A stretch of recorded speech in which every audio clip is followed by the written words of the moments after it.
जब एक बच्चा मां के पेट में 4 महीने के हमल की हैसियत से होता है, यानी 3 चिल्ले उस पर गुजर जाते हैं, तो बच्चे के अंदर जान पैदा हो जाती है। फिर वो मां को देखता है, मां क्या कर रही है, मां क्या बोल रही है, मां क्या सोच रही है। मां की सोच का असर बच्चे पर पड़ता है, मां की फिक्र का असर बच्चे पर पड़ता है। यहां हया के पर्दे में एक बात कहना चाहता हूं। आज साइंस और टेक्नोलॉजी का दौर है।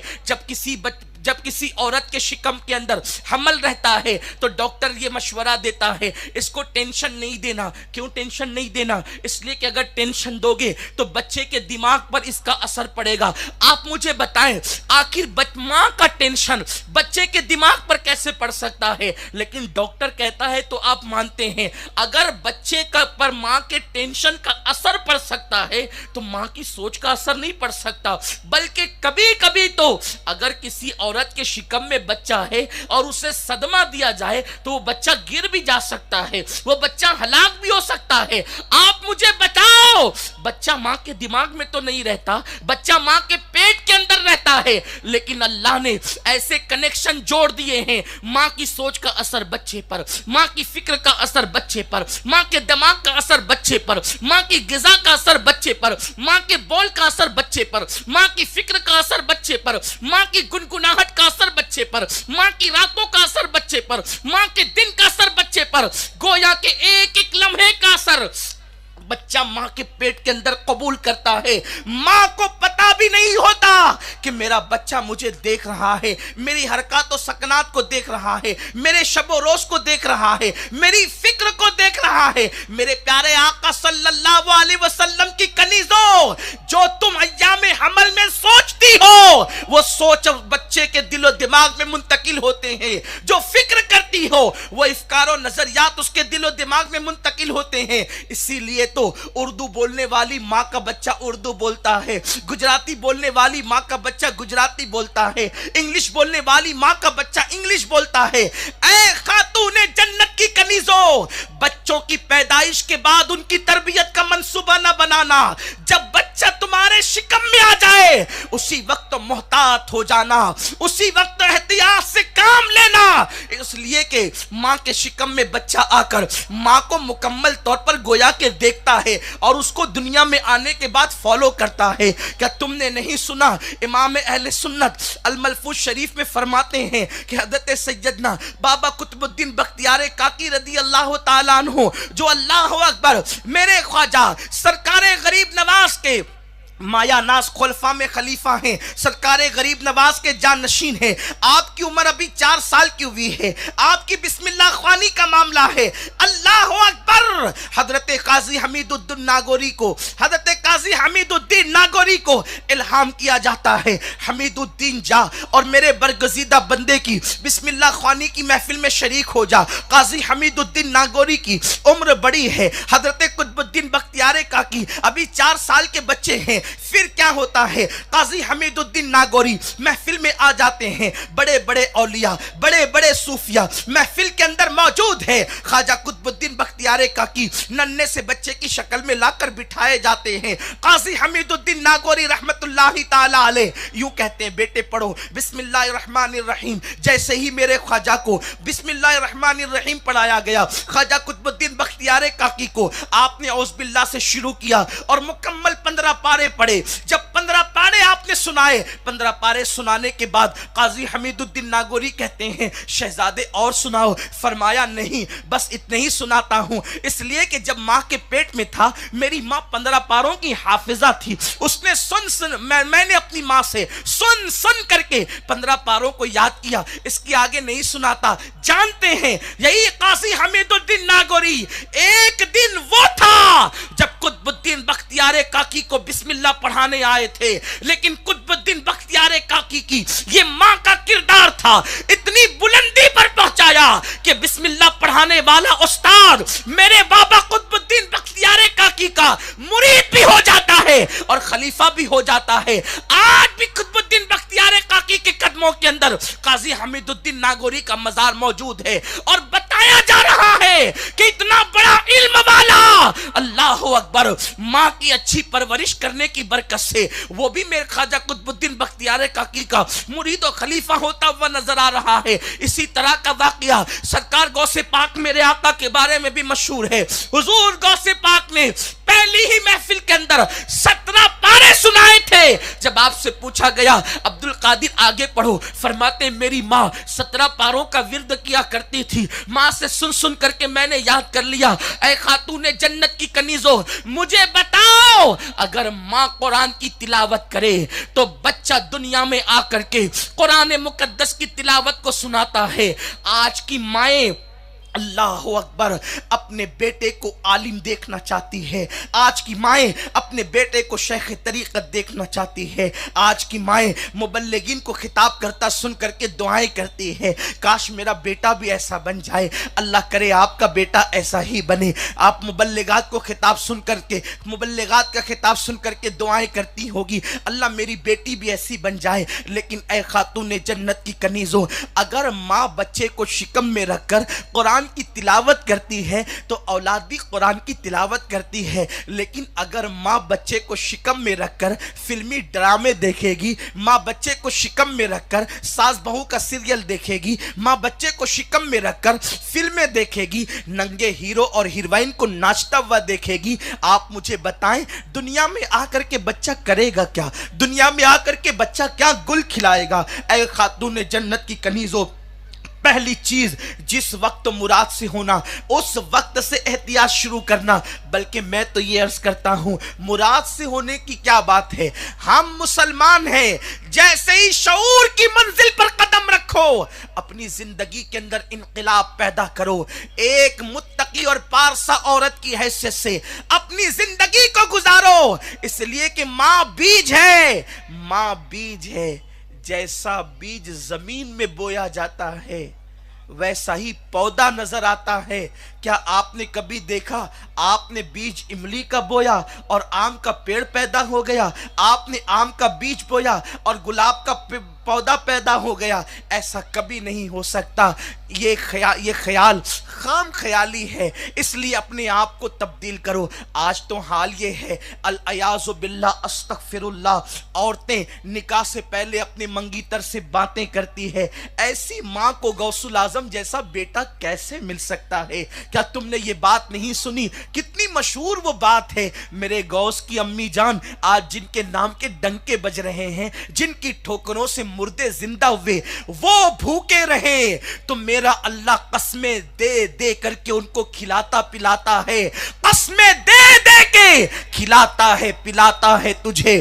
प्यारा अल्लाह तेरा, चाहने वाला तेरा, गौसुल आजम जैसा बेटा जिस माँ के पेट में आया, उस माँ का हाल ये था कि उस माँ ने कभी अपने आंगन को नहीं देखा, वो माँ ने कभी अपने घर के आंगन में कदम न रखा, न वो किसी की शादी में गई, न वो किसी की मैयत में गई, उसने कभी किसी अजनबी मर्द से कोई बात न सुनी, उस खातून ने किसी मर्द से कभी बात न की। आप गौर करें, जब माए इस शान की होती है तो बेटा गौसुल आजम जैसा होता है। अल्लाह अपने मुकद्दस बंदों को किसी आवारा की गोद में नहीं देता, इसलिए कि कोई कितना भी मुकद्दस बन जाए, अगर वो मुकद्दस बन करके खड़ा होगा और कोई कहेगा चल तेरी मां तो ऐसी थी, उसका सारा मियार गिर जाएगा। मेरा अल्लाह अपने नेक बंदों को जलील नहीं करना चाहता।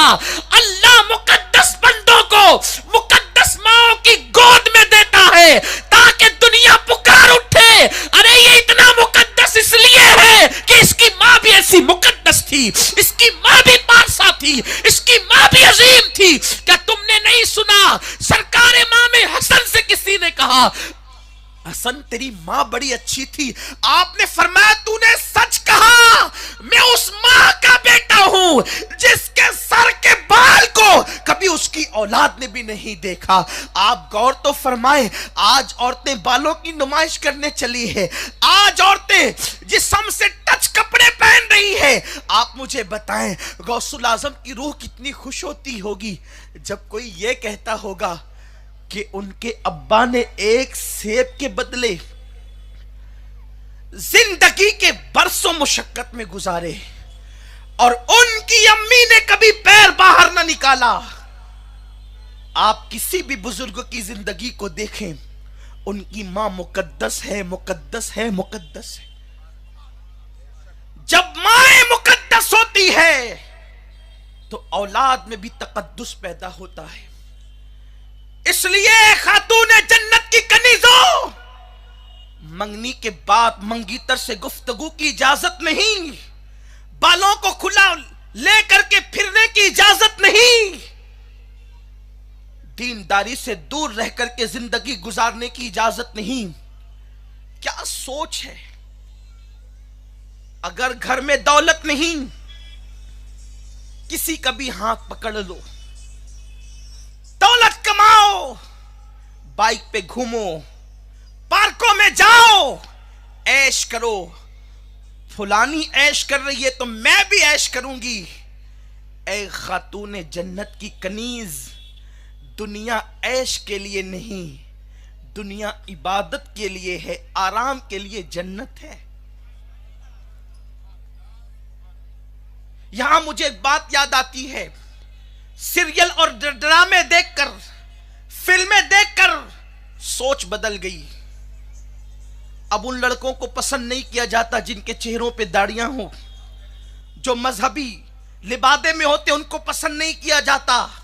आओ तुम्हें बताऊं, शेख करमानी रहमतुल्लाहि ताला अलैह, एक ही बेटी है, बड़ी खूबसूरत है, शाही खानदान में पैदा हुए हैं शेख करमानी, लेकिन सारी शाही खानदानी में पैदा होने के बाद भी सब छोड़ा, आराम छोड़ा, ऐश छोड़ा, अल्लाह की इबादत में लग गए। खूबसूरत बेटी की परवरिश कर रहे हैं। करमान के बादशाह पैगाम लेकर के भेजता है शेख करमानी से, आपकी इकलौती खूबसूरत बेटी का निकाह मेरे साथ कर दो। हजरत शेख किरमानी रदी अल्लाह ताला अन्हु फरमाते हैं, अगर मैंने बादशाह के साथ निकाह किया तो बादशाह के यहां हलाल हराम की कोई तमीज नहीं, गोया मैं अपनी बेटी को जहन्नम में ढकेल दूंगा। और ना कहता हूं तो बादशाह नाराज होगा, हां कहता हूं तो बच्ची के मुस्तकबिल का सवाल है। आपने बादशाह से कहा मुझे 3 दिन की मोहलत दे, गौर करूंगा। इन 3 दिन में इधर मस्जिद से निकला दूसरी मस्जिद, दूसरी मस्जिद से निकले तीसरी मस्जिद, तीसरी से निकले चौथी मस्जिद। ये मस्जिद मस्जिद क्यों घूम रहे हैं? मस्जिद मस्जिद इसलिए घूम रहे हैं, खूबसूरत बेटी के लिए कोई रिश्ता ढूंढना है। पहले के लोग मस्जिदों में रिश्ते ढूंढने आते थे, अब के लोग मार्केट में रिश्ता ढूंढने के लिए जाते हैं। आप कहते हैं मेरी बेटी का शौहर आवारगी कर रहा है, किसी के साथ अफेयर करके अय्याशी कर रहा है। हाँ, ऐसा जरूर होगा।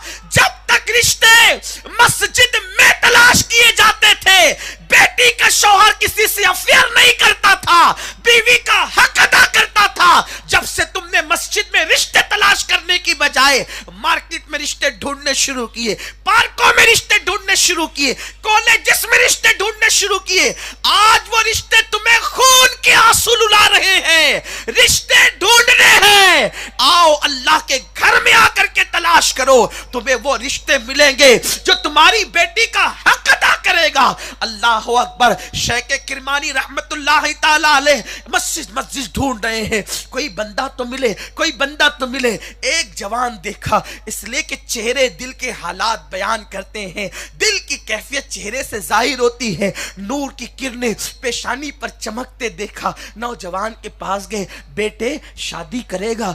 एक लड़की है, कुरान की तिलावत करती है, अक्सर रोजे से रहती है, नमाज की पाबंद है, दीनदार है, इबादत गुजार है, रातें मुसल्ले पर गुजारती है, हसीन खूबसूरत भी है, आला नसब भी है, शादी करेगा? उस जवान ने कहा, मगर ऐ शेख किरमानी ये बताएं तो सही, ऐसी नेक खूबसूरत पाक दामन लड़की मुझे कौन देगा? फरमाया मैं दूंगा, मैं दूंगा। कहा मेरे पास तो कुछ नहीं, दराहिम निकाले झोली में डाले, जा 1 दिरहम की रोटी ला, 1 दिरहम से सालन ला, 1 दिरहम से खुशबू ला, मैं तेरा निकाह करूंगा। 3 दिरहम के अंदर निकाह की तैयारी हो रही है। वो नौजवान लेकर आया, बेटी की शादी कर दी।